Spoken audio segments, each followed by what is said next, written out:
And welcome to the Carolina Panthers post-game show. I'm the coach, Dick Cox, joined by Kristy Palmer. We're in overtime right now. As you can see, the teams have just played so hard today that they have really shrunk. No, we're just kidding.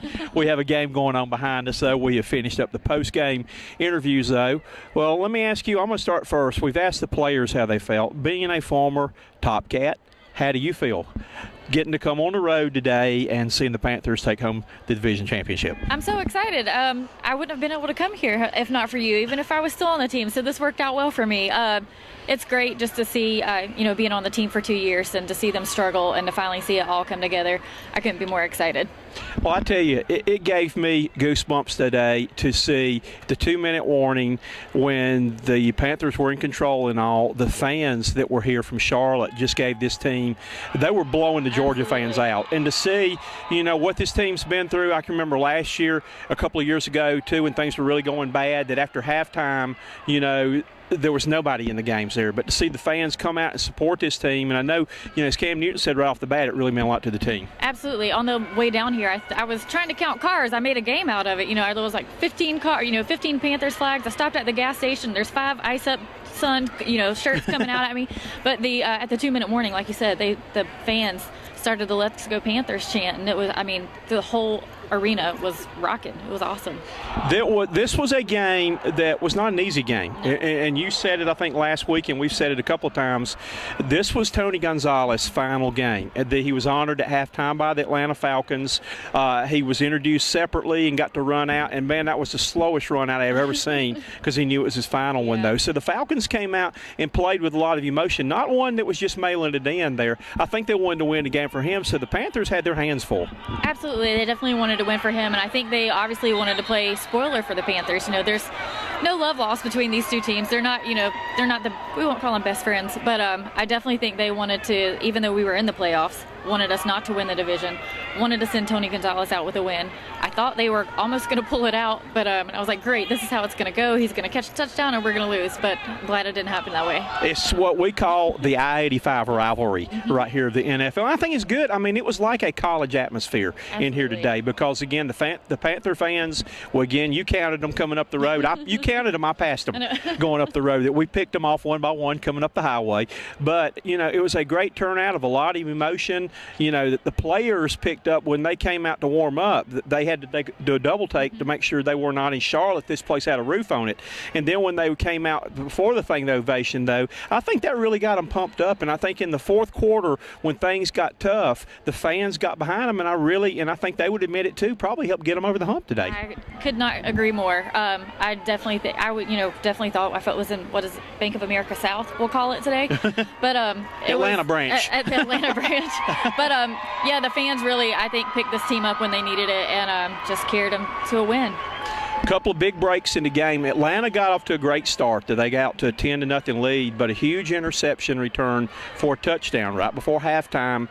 It got the Panthers on the board, and then the last series before the half, the Panthers drove it. I wasn't going to get greedy. I just wanted a field goal to tie it, but drove 96 yards, a great drive down the field to take the lead for halftime, and then they kind of, from then on, picked it up and were, even though they trailed, I think, in the second half once, they kind of were in control the rest of the game. Absolutely. I think obviously that interception was huge, but I think getting more points on the board going into halftime, getting the ball back, at the start of the third quarter, I definitely think that was a momentum swing for us and definitely set the tone for the rest of the game. At one point, I kind of felt like the Falcons were kind of, mailing it in, kind of losing hope, but, like you said, they came back, but wasn't enough.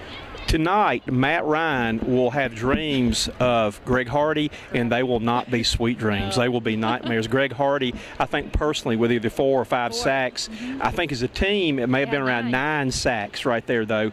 But again, and that goes back to the job, I think, of Gettleman coming in. The first two draft choices, you go with the defensive line. And I just think this piece of the puzzle has been put together in a great way. Again, Ron Rivera gets my vote for Coach of the Year. Dave Gettleman gets my vote for the GM of the year. I agree. And let's go ahead and add an MVP.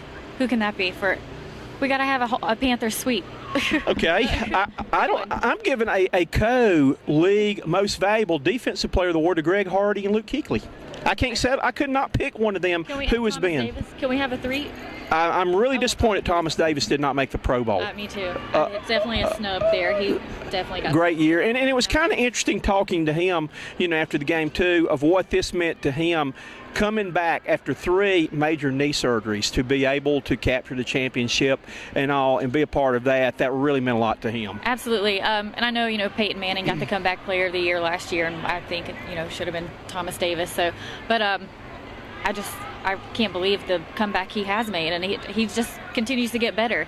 Maybe the doctor did something, fixed him up a little better than he was before. He wound him tighter than he was. Whoever that doctor is, I need to know who it is. Oh, he's a good one right there because he's got him back, though. And, again, that's one thing. Hopefully he can get the Walter Payton Award. I know he's the Panthers representative in that, though, but I think that'd been great because he's a great player on the field, and he's a great example and does a lot of great things off the field, too. Absolutely. I think he represents exactly what this organization is about, hard work and dedication on and off the field. And don't give up. Don't give up, and as Cam Newton put it, that duct tape effect where like it ain't pretty, but it sticks together. Yep, it works. It ain't pretty, but it works. And so, I've used many a duct tape in my life, though. Again, enjoyed talking with Captain Munnerlyn after the game, and he was saying, too, how much this crowd meant and all to him and like that. And I think that's a big thing that I want to encourage the fans. You got a week to recharge your battery. Don't know who's going to be coming to Bank of America Stadium in 2 weeks from today, but you got a home playoff game, a chance to make an impact and, get the Panthers one step closer to getting back to the Super Bowl. So I hope they will be planning what they come just to be crazy, crazy. The press box was shaking the last home game, so I can't imagine that this game is going to be any less. The fans are going to kill it. The way that we're here today, it's going to be awesome. It's going to be a great atmosphere. I can't wait. Cam Newton today got off to he looked a little bit overhyped. And I know he's going to play it down because this is his hometown, though, but was sailing a lot of balls early. They were just taking off and flying. But, I thought it was good what he said that even though Steve Smith did not play today, that Steve came over and picked him up a little bit, encouraged him after he threw the interception. It sailed and was tipped and like that, though. And then he calmed down, threw some good passes, key passes, the touchdown where he showed a lot of poise in the pocket where he had all day to throw it. I could have taken him one of those extra hot dogs I had in the press box or one of those 5 cups of popcorn that you were counting I was eating up there, but could have taken him a snack out there, though. But I thought he really settled down in the second half. The offense started moving. D'Angelo Williams had a couple of big runs off the screenplay. Unfortunately, he fumbled one of them, but, they were able to find some things, the throwback off the pressure, and kept Atlanta on their toes. Absolutely. Like you said, Cam was selling the balls high early. I was like, I don't think he can play indoors. I was having, something's not right here. But, and like you said, Steve, approached him, got his head back in the game, encouraged him. Obviously, his presence is felt on and off the field. He's the leader of this team. D'Angelo fumbles. I was like, it's shades of Seattle. Scared me to death. So every other time he got the ball, I'm like, hang on to it. But, they definitely got the momentum going to turn things around second half. And if Cam's mother or grandmother told him you cannot play ball in the house like mine did, because we were always warned how we were going to break that antique vase sitting on the table with there, though. So please go back and tell him it's okay to play in a dome. You can play indoors, but I know all little boys are told you cannot play ball in the house. You will break my antique vase that's worth $3 million over here on the table if you hit the ball and break it. $3 million. That's expensive. I tell you what, they've gone up.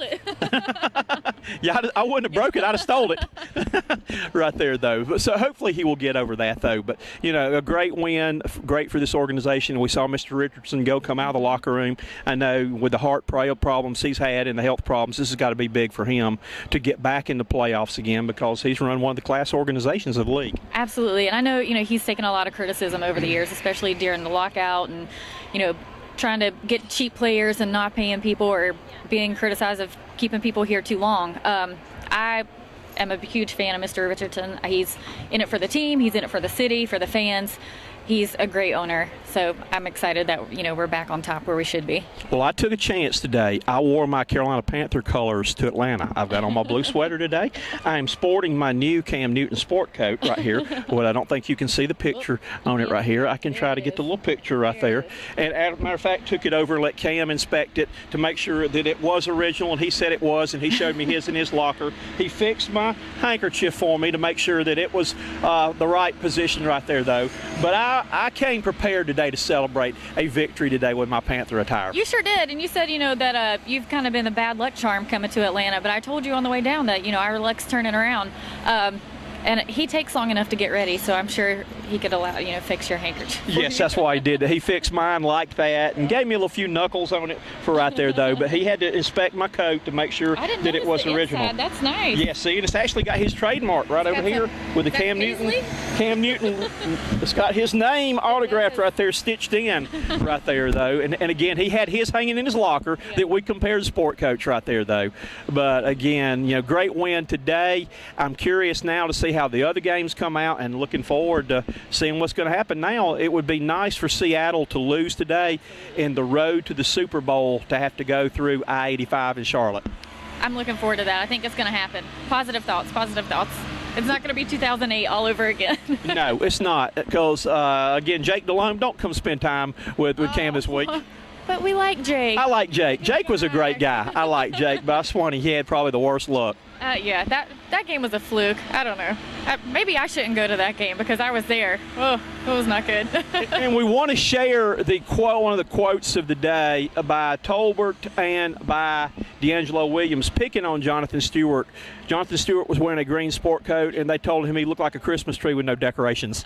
I kind of have to agree. Tolbert first told him he looked like a grape, and he didn't realize grapes are not green. Not green. Well, some of them are. They are, right, but purple is what you think. Called him a hunter green crayon. So it was a fun locker room today, for sure. And it's fun because those three guys' lockers are side by side in Bank of America Stadium, and after every game they do that to each other. They pick on each other, though. But Jonathan had the mistake of being dressed first, so he got picked on. I still don't know if D'Angelo's changed his clothes. Everybody was getting on the bus, and he still had his uniform on. Well, Tolbert was trying to get his championship T-shirt to have some buttons between, like a onesie.